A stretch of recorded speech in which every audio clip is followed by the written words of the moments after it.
அழிந்து வரும் கிராமிய கலைகள் குறித்தும் அதனை மீட்டெடுக்கும் முயற்சியாக செயல்பட்டு வரும் கூத்துப்பட்டறைகளின் நிலை பற்றியும் விவரிக்கிறது இந்த செய்தி தொகுப்பு. படாத வரலாற்றையும் மக்களின் வாழ்வியல் முறைகளையும் தன்னிடத்தே கொண்டுள்ள கிராமிய கலைகள் அதிநவீன நாகரிகத்தோடு தன்னை அடையாளப்படுத்திக் கொண்டுள்ள நாடுகளும் கூட புறக்கணித்து விடவில்லை. ஆனால் இதற்கு மாறாக மேற்கத்திய கலாச்சாரத்தில் உள்ள மோகத்தினால் கிராமிய கலைகளின் ஆர்வம் தமிழகத்தில் குறைந்து வருவது கண்கூடு.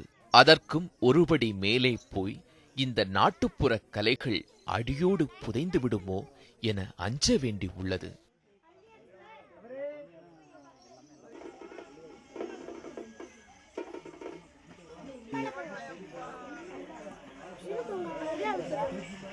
வாய்ப்புகள் ரொம்ப குறைவாக இருக்கிறதுனால அரசோட கையை எதிர்பார்க்குறாங்க.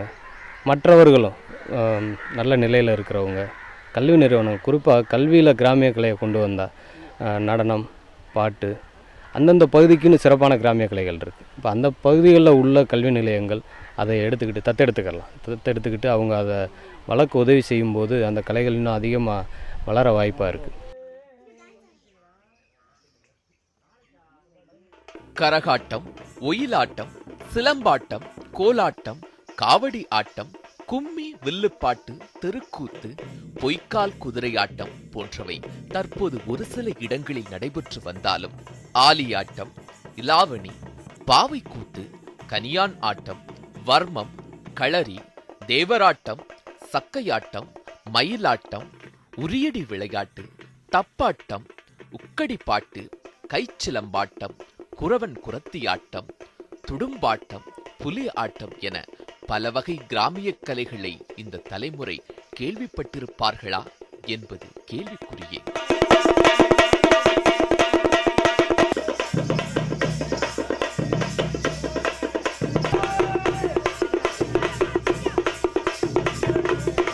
நாட்டுப்புற கலைகள் நம் பண்பாட்டையும் கலாச்சாரத்தையும் போற்றி காத்து வளர்த்தவை. ஊடகங்கள் இல்லாத அந்த காலகட்டத்திலும் அத்தனைக்கும் சேர்த்து மொத்தமாய் நான் இருக்கிறேன் என பல நல்ல செய்திகளை சுமந்து நாடெங்கும் விதைத்த பெருமை இந்த நாட்டுப்புற கலைகளையே சாரும்.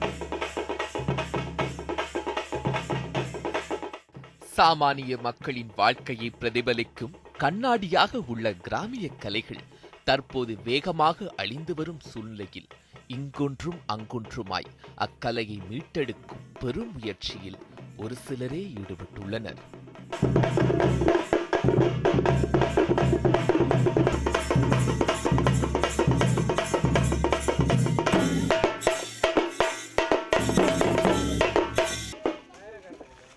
விடிய விடிய கண் விழித்து கிராமப்புற கலை நிகழ்ச்சிகளை விரும்பி ரசித்த தலைமுறையிடமிருந்து கற்றுக்கொண்ட கிராமத்து இளைஞர்கள் சிலர் அழிந்து வரும் கிராமிய கலையை ஓரளவாவது மீட்டெடுக்க வேண்டுமென்ற முனைப்புடன் தற்போதைய நவீன பொழுதுபோக்குகளில் மூழ்கி கிடக்கும் நகரத்து சிறுவர்கள் முதல் இளைஞர்கள் வரைக்கும் இக்கலையை கொண்டு சேர்க்கும் பெரும் பொறுப்பை ஏற்றுள்ளனர்.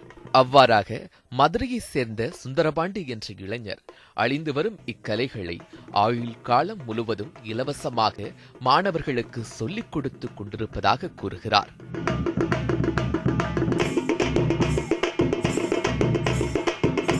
அதனால் என்னோட தெருவில் உள்ள குழந்தைகளை மட்டும் ஒரு 15 பேர் குழந்தைகளை மட்டும் எடுத்து வச்சு தினைக்கும் இரவு நேரங்களில் இலவசமாக கிளாஸ் எடுத்துக்கிட்டே இருந்து சொல்லிக் கொடுக்குறது. ஒயிலாட்டம், சிலம்பம், மரக்கலாட்டம் எல்லாம் கற்றுக் கொடுத்துருந்தேன். அது அப்படியே பார்க்க எல்லா பேரும் கொஞ்சம் அடுத்தடுத்தவங்களுக்கு கலை ஆர்வம் வர இப்போ சேர்ந்து வந்து என்னோடய கிராமத்தில் மட்டும் 400 பேர் இருக்காங்க.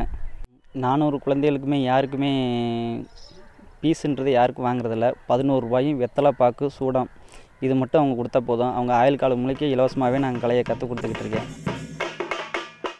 மக்கள் நாட்டுப்புற கலைகளை விரும்பவே செய்கிறார்கள். ஆனால் அதை வளர்க்கத்தான் ஆளில்லை எனவும் இக்கலைகளை மீட்டெடுக்கும் முயற்சியில் இருக்கும் கலைஞர்களுக்கு மரியாதையும் வாழ்வாதாரத்தையும் ஏற்படுத்தி கொடுத்தாலே இக்கலையை வளர்க்கலாம் என்ற கருத்தும் பரவலாகவே முன்வைக்கப்படுகின்றது. இந்த கலைஞர்களோட ஒற்றுமை அதனால் இந்த எல்லா கலைஞர்களும் ஒரு ஒரு உறுப்பினர்களாக ஒரு ஒற்றுமையாக அவங்களுடைய தேவைகளை அவங்களே நிர்ணயம் பண்ணிக்கிட்டு அவங்களுக்கு ஒரு விழிப்புணர்வு தேவைன்னு தான் நான் நினைக்கிறேன்.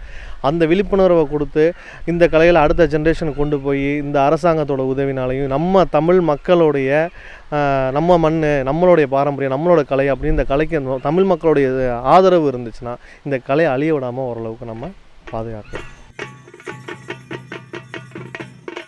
நம் மண்ணோடும் நம் மூதாதையர்களின் உயிரோடும் இரண்டரக் கலந்து பண்பாட்டு பெட்டகமாக விளங்கும் கிராமிய கலைகளை அழிவின் விளிம்பிலிருந்து மீட்டெடுத்து வரும் சந்ததியினருக்கு கொடுக்கும் பொறுப்பு நம் ஒவ்வொருவருக்கும் உள்ளது.